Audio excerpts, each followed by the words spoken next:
Sometimes we do feel like we just want to call out and say, heal her, heal him, heal us, heal Israel. All of these things, we just want to call out and say it. And that's kind of how I felt this week, anticipating an announcement. We get an announcement, and then all I want to say is, please God, heal all of them. And so I'm thinking about Jerusalem. But when I think about Jerusalem, the first thing I think about is something that happened more, 15, 16 years ago maybe. It was a sunny Friday afternoon in Jerusalem, and despite what Israelis call the matzav, which is the Hebrew word for a situation, there's this open market that lots of Israelis and tourists and Americans go to, and it has the best rugelach. The place is called Marzipan. You can argue with me, but I'm right on this. The bees are there because of all of the sweetness. It's all good. So in Machane Yehuda, and everybody is there. There's people getting ready for Shabbos. It's a mix of old world and new world, all in this same little congested place. And there's folks selling their fruits and their vegetables, and there's challah, and there's rugelach, and there's trinkets, and everything is there. And as people are getting ready for Shabbat, there was a terrorist attack on this day. And I remember somebody, a Palestinian terrorist who infiltrates Israel. He blows himself up and he murders several innocents with him, and wounding dozens and chipping away at people's hope. And there's this amazing rabbi colleague in Jerusalem. His name is Levi Kelman. And he was the Reform rabbi at this really dynamic Reform progressive congregation outside of North America. The Reform movement is called Progressive Judaism. And this progressive congregation is called Kilat Kol Neshama, which, by the way, the folks who are coming to Israel in a couple of months, we're going there, so you're going to love this guy. He's a much better rabbi. He's great. Anyway, so he's telling me and a few others that he hears the news. He's leaving his house to prepare for Shabbat, and he's just dejected. And now this guy's a really gifted and spiritual teacher and human being. He's a real Rav. He's a salt of the earth kind of a guy, and he was one of the first spokespeople for a group called Rabbis for Human Rights in Israel. He was just a tremendous human being, and he had no interest in davening that night. He had no interest in leading his own congregation in prayer because he's sad and he's angry all at once. And his son, who was just drafted in the army at that time, he often would come to the synagogue right before his father would begin services, and they would schmooze and they would talk and share a little bit about the day. And this time, the son enters the sanctuary in tears, and he's sobbing, and it's uncontrollable. And his father tries to comfort him and soothe the son's tears. And then he describes how devastated he is because his best friend asked out the girl that he liked.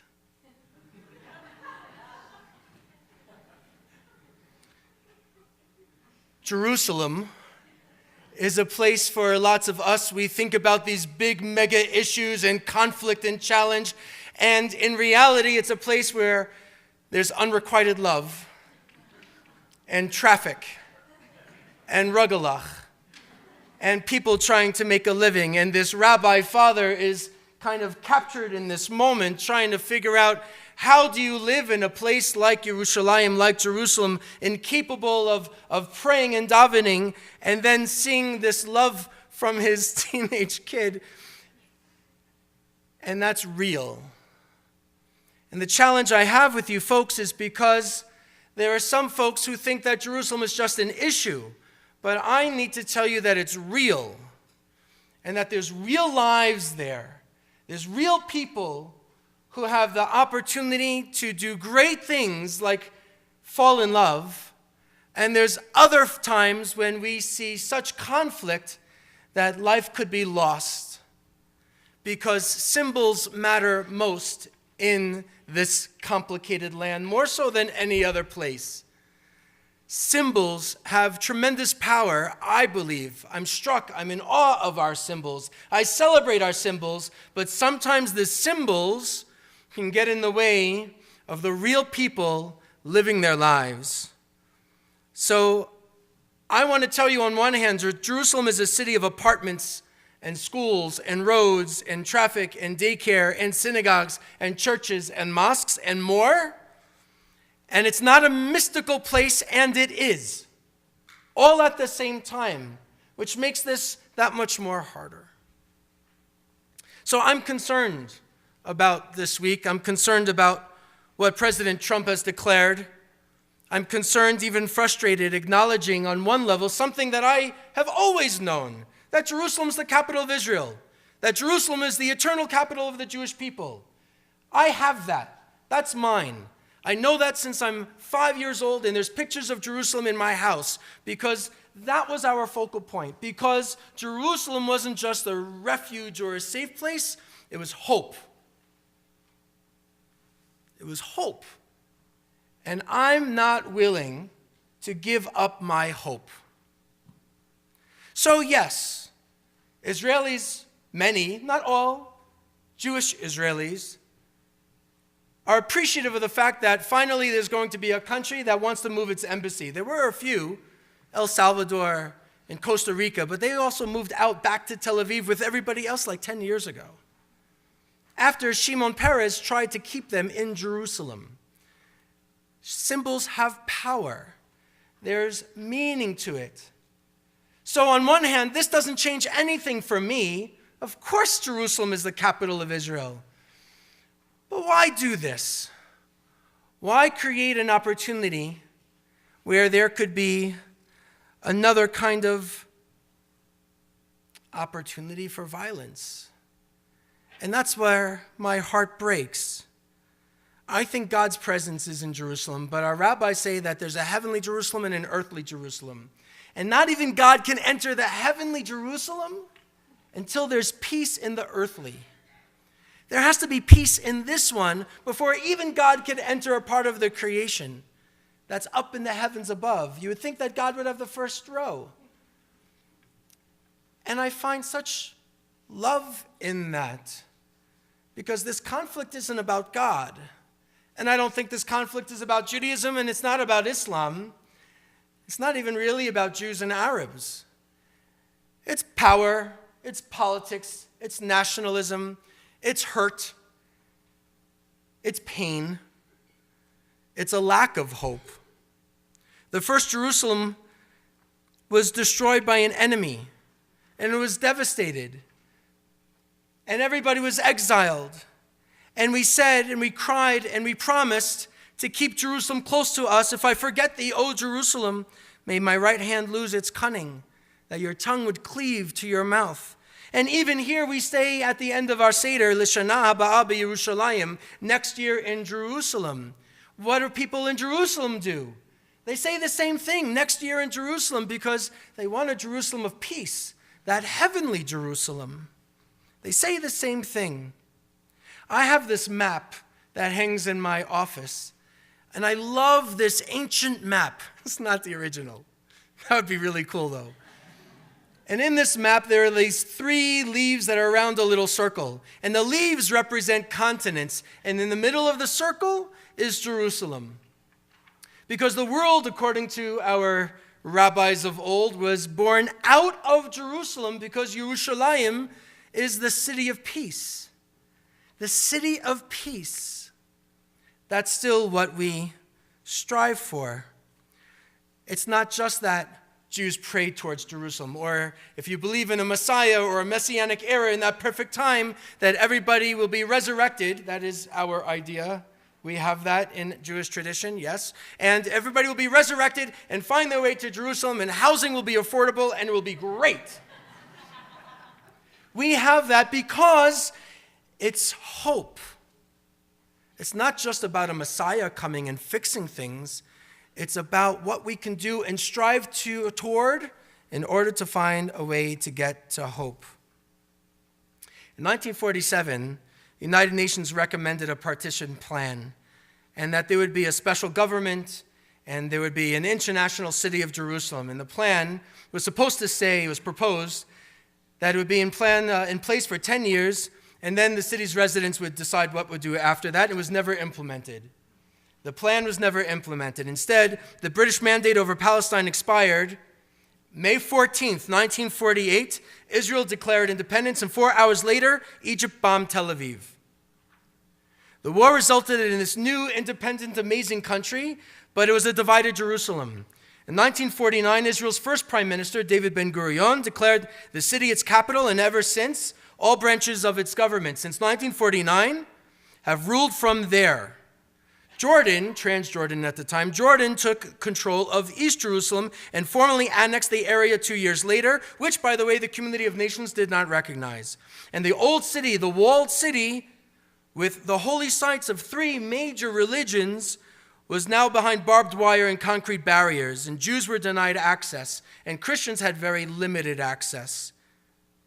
Even the Mount of Olives cemetery was desecrated, and gravestones were to be used to build roads and latrines and Jordanian army fortifications. The rabbinical school, on Hebrew Union College, the Reform Movement's rabbinical school, the Israelis didn't think that there was going to be much of a Reform Judaism back then, so they gave us a little spot on King David Street. Right behind us was the old city, but nothing else was there. So the back wall of the Hebrew Union College had to be closed with little slats because there were snipers shooting from Jordan.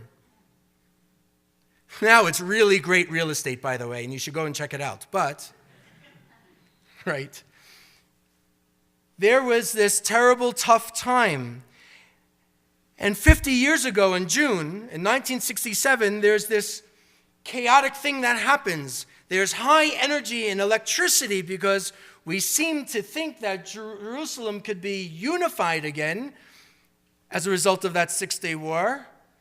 Moto Gur delivered the news, the commander of the paratroopers back then. The Temple Mount is in our hands. Famous quote, famous line. And Jews celebrated to have access. Didn't think through all of the consequences, for sure. And then we know later on there's an occupation. I believe in occupation, but here's the thing. If we're talking about Jerusalem, it goes back to King David and his son, Solomon, Shlomo, the one of peace, who builds this amazing temple. And we have had a connection to this place since then. It's our cradle. And despite fears, I think most, or at least polls will say, most want a 2-state solution, but nobody really knows how to get there. That's a different class. It's a different sermon. Tonight, I want to tell you that out of this pronouncement, that on one hand I think is like, sure, no big deal. And on the other hand, it is the hugest of deals, because once that happens, there's a day of rage that has been announced in different parts of the West Bank and Gaza.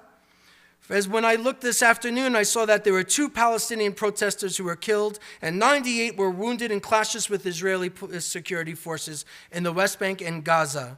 And yesterday, there were 20 who were wounded as well. Thousands took to the streets. A second today, day of rage following this decision to recognize officially Jerusalem's capital and move our embassy whenever that might be. Some 3,000 protesters took part in demonstrations in Ramallah, Hebron, Tulkarm, and Nablus. Some 4,500 Palestinians protested in 6 locations in the Gaza Strip. Why? Why do we do this now, when we've always known that Jerusalem is the capital? Do I want it to be officially recognized? I do. I do. Do I want Israelis to be recognized? I do. Do I want the Palestinians at some point to have some entity in what will still be considered a Jerusalem? I do. Could the president have said, we're going to do this in West Jerusalem, and in the future there'll be something for Palestinian people in East Jerusalem through a negotiated peace process? That could have helped. Can he still do that? He can. Is he going to? I'm not so sure. But now there's people that are hurting, and America's at fault, and Israel's going to be at fault, and who's holding the Palestinians accountable? And that is where I'm at, and struggling so, because it shouldn't be done with violence, and yet symbols matter differently there. And Americans don't typically understand what that means. So I need to conclude, because I'm getting hungry. I need to conclude And I want to share a poem from Yehuda Amichai, who is like the Israeli poet for me, in English. Jerusalem, on a roof in the old city, laundry hanging late afternoon sunlight, the white sheet of a woman who is my enemy, the towel of a man who is my enemy, to wipe off the sweat of his brow. In the sky of the old city, a kite. At the other end, a string, a child I can't see because of the wall. We have put up many flags, they have put up many flags to make us think that they're happy, to make them think that we're happy. I need Israel, and I need Jerusalem. I need Israel as a spiritual foundation, and I need Israel as a cultural center and the place for all of us amongst the Jewish people. Israel embodies hope, and Jerusalem as its center is the very center of creation, spiritually for me. That's Yerushalayim. So what's my message tonight? It's not about the president, and it's not about the declaration.